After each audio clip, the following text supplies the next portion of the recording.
Francosphère. Dominique Rodrer. Bonjour et bienvenue dans cette nouvelle Francosphère qui profite des 45e assises de la presse francophone dans la ville malgache d'Antsirabe pour s'offrir une double rencontre de la presse africaine représentée par le Camerounais Aimé Robert Biina et le Congolais de RDC Cédric Kalonji. Dans le goût de l'enfance d'Anne Bono, nous passerons de l'autre côté du fleuve Congo à Brazzaville avec Flora qui nous parlera du Saka Saka et retour en musique à Madagascar grâce à une reprise Aïe Aïe Aïe des Cactus de Jacques Dutronc par The Dizzy Brains, un jeune quatuor qui électrise le rock malgache.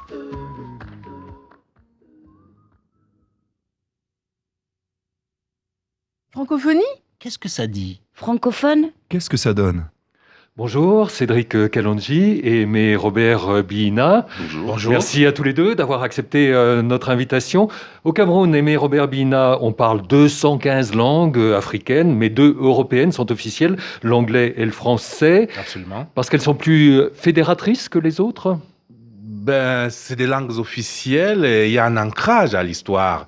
Le Cameroun a eu j'ai failli dire une double colonisation en quelque sorte. Même une triple avec l'Allemagne à un moment donné. L'Allemagne d'abord, le protectorat allemand. Après, à la suite de la Première Guerre mondiale, le Cameroun a été sous mandat des Nations Unies, administré par la Grande-Bretagne et la France. C'est de cet héritage que découlent les 2 langues officielles du Cameroun. Et comment se passe la scolarité, Aimé Robert Biina ? Au départ, il y a d'abord un découpage géographique avec 2 régions du Cameroun qui étaient donc administrées par la Grande-Bretagne et puis 8 régions qui étaient administrées par la France. Donc au départ, il y a donc, on va dire 2 régions anglophones à la base et 8 régions francophones à la base. Mais de plus en plus, on va vers un brassage avec de plus en plus de francophones de première langue qui envoient leurs enfants étudier dans la deuxième langue qui constitue donc l'anglais, et ce brassage se fait de plus en plus de part et d'autre. Alors selon où on habite, à la base, on apprend dans une langue ou dans une autre, en fait. Oui, absolument.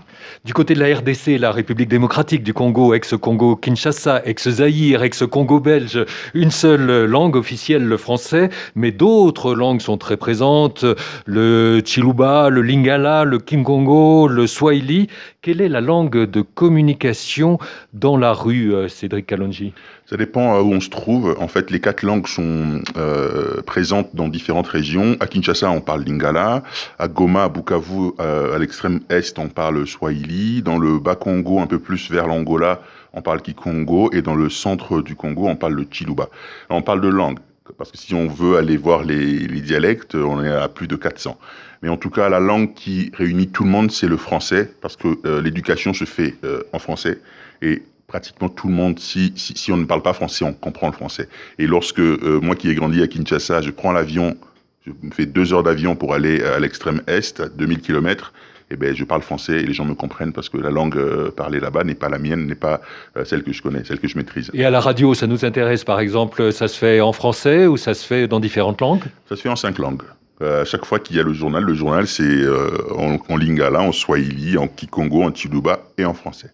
Vous êtes également vice-président de l'UPF, Aimé Robert Biina, fraîchement reconduit d'ailleurs dans ses fonctions, dont fait aussi partie Cédric Kalonji, l'UPF. Qu'est-ce que c'est, portrait de cette organisation en coupé-décalé par Corinne Alexia Dabou. Qui ne connaît pas l'UPF ? Ah bon ? Vous ne la connaissez pas ? Eh bien, cette UPF-là n'est pas le sigle d'un parti hexagonal. Il ne s'agit ni de l'Union pour la France, ni de l'Union du peuple français.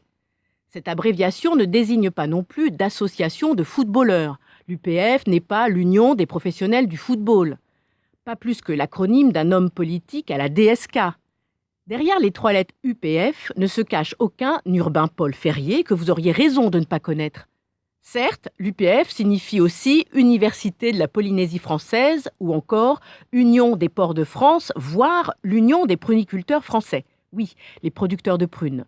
Sauf que l'Union internationale de la presse francophone, née à Limoges en 1950 et forte aujourd'hui de 50 membres, ne compte pas pour des prunes. Oui, 50 pays membres, des membres, il y en a beaucoup plus que ça. Alors justement, vous qui connaissez les influences anglaises et françaises, Aimé Robert Biina, qu'est-ce qui caractérise la presse francophone, selon vous, par rapport à la presse anglophone ? Il faut dire que la presse francophone au Cameroun est adossée à son héritage français. Donc pour nous, il y a une grande projection par rapport à ce qui se fait en France. La France pour nous, c'est la référence. Alors que nos confrères d'obédience anglaise, pour eux, la référence c'est davantage la Grande-Bretagne, c'est davantage l'Angleterre.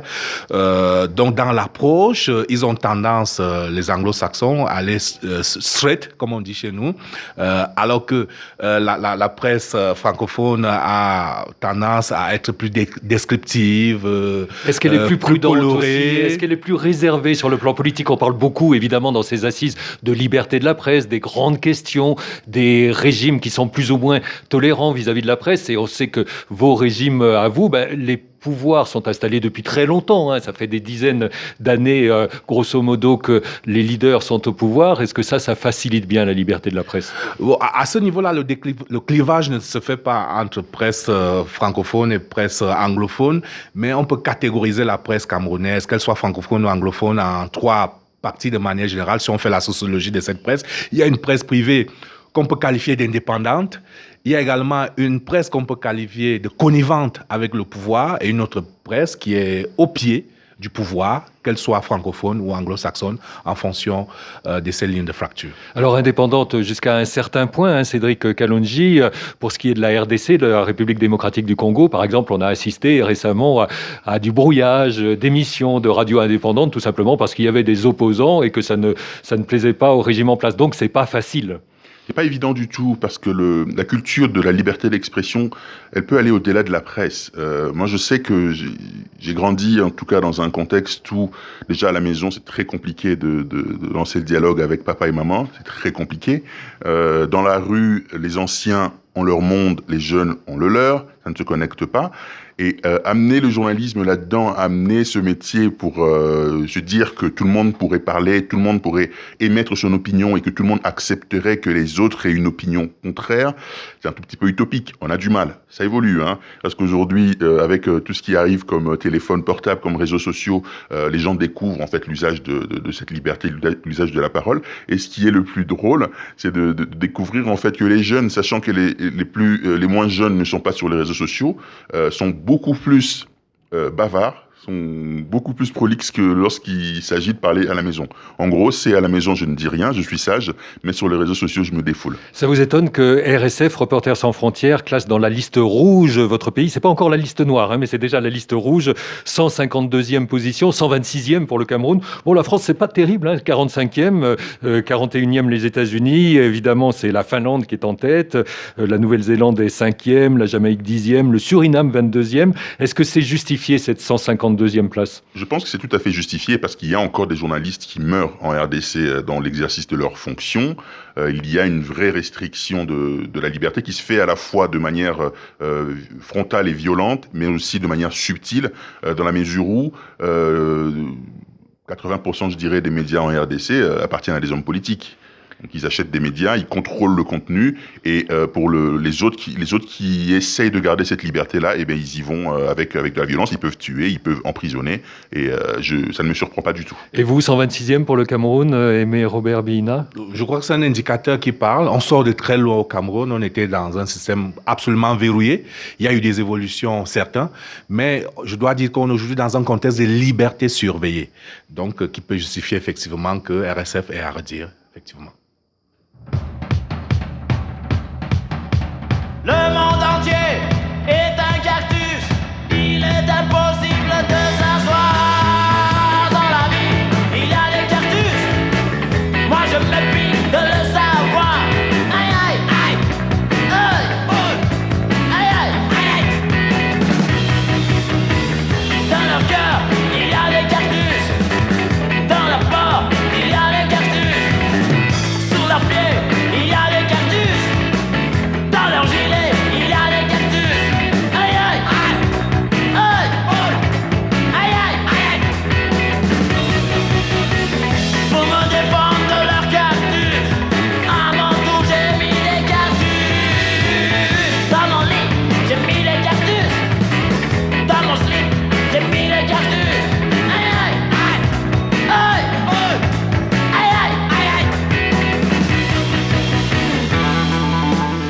Les cactus, ça pique et on aura compris qu'il y en avait quelques-uns aussi dans la vie médiatique. Reprise de la chanson de Jacques Dutronc par des jeunes rockers malgaches de Dizzy Brains, les cerveaux étourdis dans leur CD Out of the Cage, en dehors de la cage. Une cage qui rime en l'occurrence avec rage. Est-ce qu'il y a aussi, Cédric Kalonji, place chez vous en RDC pour la contestation culturelle ? La contestation culturelle est bien en place et je pense que c'est un excellent moyen d'expression pour cette jeunesse. On parle d'un pays qui fait 5 fois la taille de la France, on parle d'un pays avec une diversité culturelle extraordinaire et tout cela foisonne. Mais ce que je regrette, c'est qu'il y a toutes ces forces ne sont pas fédérées. Donc, pour découvrir ce foisonnement culturel, il faut vraiment aller vers chaque ethnie, vers chaque région, pour rencontrer ces jeunes gens, pour rencontrer ces moins jeunes d'ailleurs qui prennent la parole et qui partagent leur vécu et puis aussi leur lecture de la situation chez eux et ailleurs dans le monde. On vient d'entendre du rock malgache, Aimé Robert Bihina. Il y a du punk camerounais, par exemple, ça existe ? Oui, notamment dans la nouvelle génération, on parle aujourd'hui au Cameroun des musiques urbaines, qui fait davantage danser à l'intérieur du pays et même à l'international. Et ça fait honneur au Cameroun parce qu'il y a eu une coupure. Pendant longtemps, la musique camerounaise a rayonné en Afrique.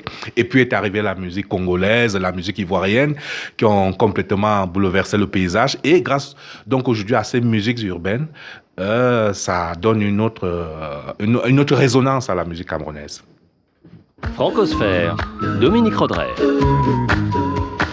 Nous sommes dans la ville malgache d'Antsirabe pour les 45e assises de la presse internationale francophone avec le journaliste camerounais Aimé Robert Bihina, vice-président de l'UPF, et congolais de RDC Cédric Kalonji. Mais le goût de l'enfance d'Anne Bono nous emmène au Congo, au Brazzaville et pas Kinshasa, auprès de Flora qui évoque le sakasaka, un plat à base de manioc. Moi, je voulais parler du sakasaka.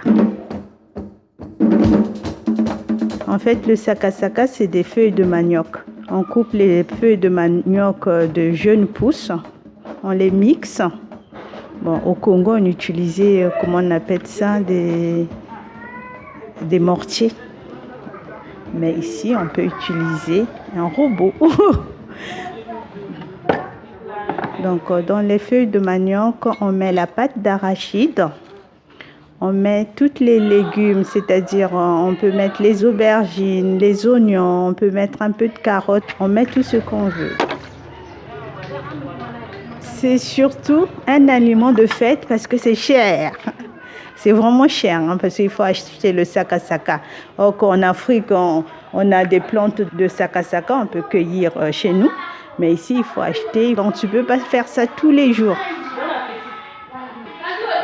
Il faut faire ça pendant quand tu reçois du monde, il y a la fête et puis ça, c'est traditionnel quoi, ça vous rappelle le pays, donc on ne le prépare pas tous les jours. Ah, celui de mon enfance, il est meilleur. Hein. Les odeurs de l'enfance, ça reste les odeurs de l'enfance. Hein. Mais souvent, on était là, on mangeait tous ensemble. Mais ceux qui étaient occupés, par exemple, les enfants, ils jouaient beaucoup. On l'appelle, viens manger. Il n'entend pas, viens manger. Puis on commence à manger, il vient d'en manger après. Il va se laver, il va manger après. Mais souvent, c'était... il y avait toujours du monde autour du repas, quoi. Tu ne mangeais pas toute seule.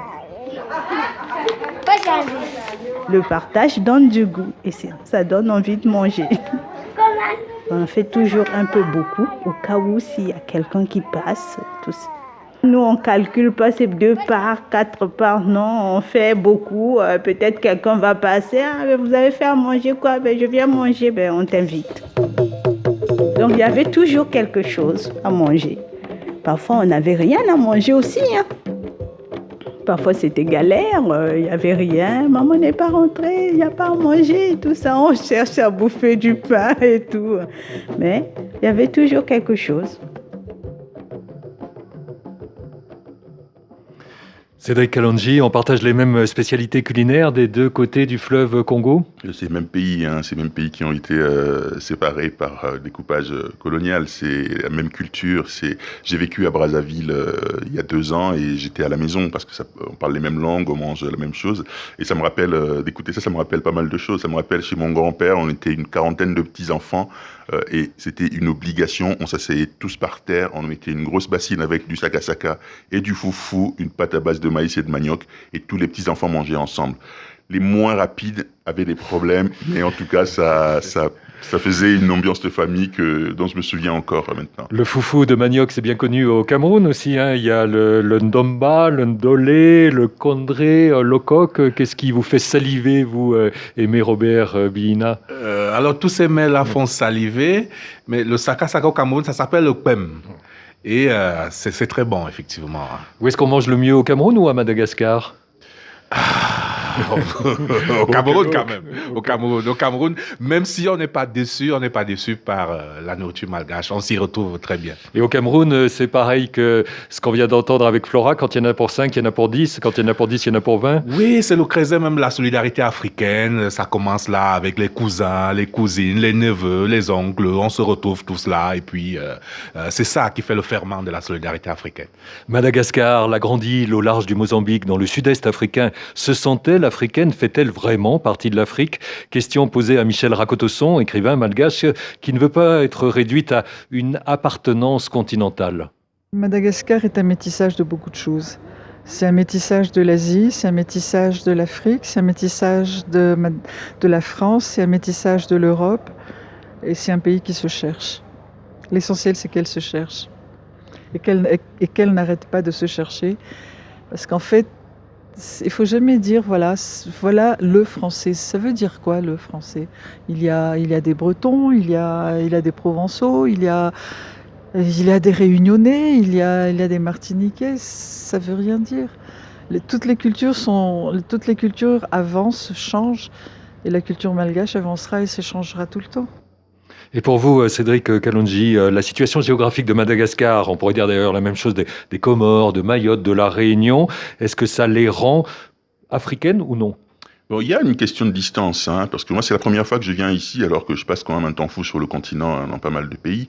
Le billet d'avion coûte cher, c'est un petit peu loin, la langue n'est pas très très proche de celle qu'on parle ailleurs, en Afrique de l'Ouest par exemple.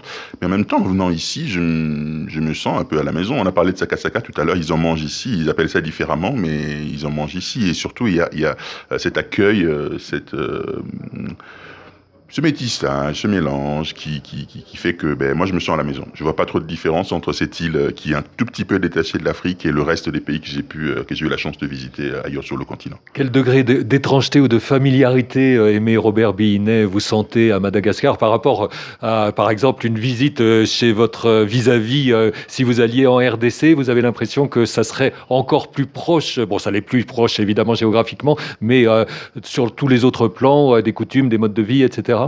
C'est vrai que passer le choc de la distance, parce que moi, ça a quand même fait 2 jours de voyage pour arriver ici, mais après, on retrouve l'Afrique quand même dans un certain nombre d'indicateurs, avec ce mixage, avec cette diversité culturelle, avec même lorsqu'on fait la ville, les marchés, la façon de faire, ça nous rappelle qu'on est en pleine Afrique quand même. Mais malgré tout, pour Madagascar avec l'Afrique, est-ce que c'est pas la même chose que pour le Royaume-Uni avec l'Europe? C'est-à-dire qu'il y a à la fois un pied dedans et un pied dehors, justement de par cette situation insulaire. Ça c'est certain, c'est clair. Alors c'est justement sur l'Europe que nous allons sonder aujourd'hui les jeunes ultramarins de génération Watt. Sandrine Weber les a sélectionnés en Polynésie et en Martinique. L'Europe, qu'est-ce qu'ils en pensent? Pourquoi l'Europe, c'est une solution du futur, une illusion historique, une construction nécessaire, un système de domination, rien d'autre qu'un continent. Rien d'autre qu'un continent. Je penserais pour une construction nécessaire, c'est quand même la possibilité de rassembler de grands esprits, de rassembler diverses cultures et un système de domination dans un sens oui pour aller plus loin et plus vite que le géant américain ou le géant chinois. Une construction nécessaire parce que voilà, ça évitera sûrement des guerres entre les pays. L'idéal, c'est les fédérations d'États, et là, l'Europe, elle est même pas à ce stade-là, donc c'est un peu le bazar en ce moment. L'Europe, c'est beau. J'aime bien tous ces sentiments, tout ce qui est fédérateur et tout ce qui est solidaire. Donc moi j'aime bien l'idée, la philosophie de l'Europe. Cédric Kalonji, cette même Europe vue d'Afrique, cette fois, est-ce qu'il y a encore un rêve européen, si jamais il y en a eu un jour, comme les Européens ont un rêve américain, ou plus du tout? Et je pense qu'il y en a. La preuve, c'est tous ces jeunes qu'on retrouve malheureusement noyés parce le phénomène des migrations. Oui. Exactement. Il y a encore cette idéalisation de l'Europe. Les gens y vont pour aller chercher des conditions de vie meilleures, mais aussi juste pour voir. Parce que nous, on n'en parle pas assez souvent en Europe, je trouve. On est bercé dès l'enfance par la culture européenne. On a ça à la télévision, on l'a à la radio, on l'a partout. Parfois, on veut juste voir. Et ce que j'ai trouvé frappant en France, c'était que, par exemple, il n'y a pas la possibilité de sortir. Lorsqu'une personne se lance dans l'aventure de l'immigration illégale et qu'elle arrive en France et qu'elle se rend compte finalement qu'elle veut rentrer, la porte est fermée. On vous arrête, on vous met en centre de rétention. Et ça fait encore rêver. Ça fait encore rêver. Il y a encore plein de jeunes qui aimeraient y aller pour voir. Il y a d'autres qui aimeraient y aller pour expérimenter les choses ou pour s'y installer. Mais bon, les conditions font que c'est un peu compliqué, mais... Alors prenons une expérience personnelle, tiens la vôtre. Vous arrivez en France, comment vous vous sentez ? Est-ce que vous vous sentez bien accueilli ou au contraire mal reçu, comme un chien dans un jeu de quilles, comme ça peut arriver ? Comment est-ce qu'on se sent quand on arrive dans un pays qui a pu être fantasmé comme ça à un moment donné ? Je suis arrivé en tant qu'étudiant. Bien évidemment que je me suis pris des claques en arrivant parce que j'avais par exemple pas imaginé qu'on pouvait trouver des SDF, des gens qui dorment dehors, des gens qui ont faim, qui vont ramasser dans les poubelles des supermarchés. On découvre ça. Et puis après, bon, je pense que dans mon cas, j'y étais pour un temps limité. Je ne venais pas pour m'installer. J'étais là pour mes études, pour 2 ans. Je me suis dit, je suis là pour 2 ans. Il faudrait que le jour où je retrouverai un Français ailleurs dans le monde, je puisse lui dire que j'ai vécu chez lui. Et du coup, je suis allé vers les Français. Le français peut paraître très froid au départ, mais lorsqu'on fait le premier pas et qu'on y va, je me suis senti très bien accueilli. J'ai été invité dans des familles pour le repas de Noël. Et bon, ma femme est française maintenant, et je me sens à la maison quand je suis en France. Quand je suis là, ça me manque, et quand je suis là-bas, l'Afrique me manque. Je me sens entre les deux mondes, en fait. Aimé Robert Billina, on a entendu dans les témoignages d'ultramarins parler aussi de système de domination à propos de l'Europe. Il s'est évidemment exercé ce système à fond, si je puis dire, vis-à-vis de l'Afrique au moment de la colonisation. Quelle trace est-ce que ça laisse dans les esprits, finalement ? Je dois dire qu'il y a un sentiment ambivalent aujourd'hui d'amour-haine, si l'on veut. Amour parce que l'Europe reste fantasmée. On rêve pour la plupart d'aller en Europe, ne serait-ce que pour du tourisme. D'ailleurs, vous verrez que l'élite africaine, l'élite camerounaise, ses vacances, c'est rarement dans nos cités balnéaires à nous, encore qu'on en a, mais ils rêvent davantage d'aller passer les vacances à Paris, à Nice et autres. Donc, il y a ce fantasme-là. Mais il y a également un sentiment un peu de haine d'une jeunesse qui attribue à l'Europe tous nos malheurs parce que on leur rebat les oreilles de ce qu'il y a un système inégalitaire, c'est l'Europe qui fixe les thèmes de l'échange. Et puis en ce moment, il y a une grande polémique sur l'accord de partenariat économique pour certains Africains. C'est un accord déséquilibré qui va accentuer la domination, qui va continuer des Européens au ras d'Afrique. Donc ça crée donc à la fin un sentiment d'amour-haine. On s'est dit, ils nous dominent, ils installent un système déséquilibré. En même temps, on ne rêve que d'une chose, y aller. Je parlais tout à l'heure de rêve américain. Qu'est-ce qu'on pense chez vous de l'élection de Donald Trump aux États-Unis ? Autant on a été complètement sublimé, exalté par l'élection de Barack Obama parce qu'avec cette identification projective, autant avec Donald Trump, il a fait peur à tout le monde. On est quand même rassuré que depuis son élection, il met beaucoup d'eau dans son vin. Et vous, Cédric Kalonji ? La politique internationale, américaine, européenne passionne beaucoup les Congolais. Ils ont accueilli avec beaucoup de stupeur. En tout cas, je me base sur ce que j'ai vu sur les réseaux sociaux. L'élection de cet homme qui s'est quand même distingué par des discours pas très catholiques, si je peux m'exprimer ainsi. Mais en même temps, la conclusion que j'ai vue à l'issue de ces élections-là, c'était: de toute façon, c'est un président américain. Parce qu'il y a eu beaucoup d'espoir. L'élection de Barack Obama a suscité beaucoup d'espoir, beaucoup de rêves sur le fait que, comme il avait des origines africaines, il allait peut-être bouger les lignes entre les relations entre les États-Unis et l'Afrique. Ça n'a rien fait. C'est la grosse désillusion. Et puis bon, les gens se disent, est-ce que ça va vraiment changer que je sois un autre moins conciliant ou moins africain, si je peux dire. Dernière séquence de l'émission Speak French de Jean-Marie Chazot qui s'intéresse aujourd'hui aux organismes et institutions qui prennent en charge la défense de la langue française. Speak French, d'accord, mais ça n'est pas toujours facile. Des organismes officiels tentent de trouver des traductions ou des équivalents français pour les termes importés. Ainsi, l'Office québécois de la langue française propose en ligne une banque de dépannage linguistique et un grand dictionnaire terminologique très pratique. Vous tapez hamburger et vous avez comme proposition hambourgeois. Pour débriefing, c'est débriefage, mot du français du Québec est-il précisé, un mot qui n'a d'ailleurs pas trouvé son usage en France, où il existe aussi une commission de terminologie et un site France Terme qui, pour débriefing, propose réunion bilan. Essayons avec un autre terme très en vogue pour expliquer qu'on va vous raconter la fin du film, spoiler.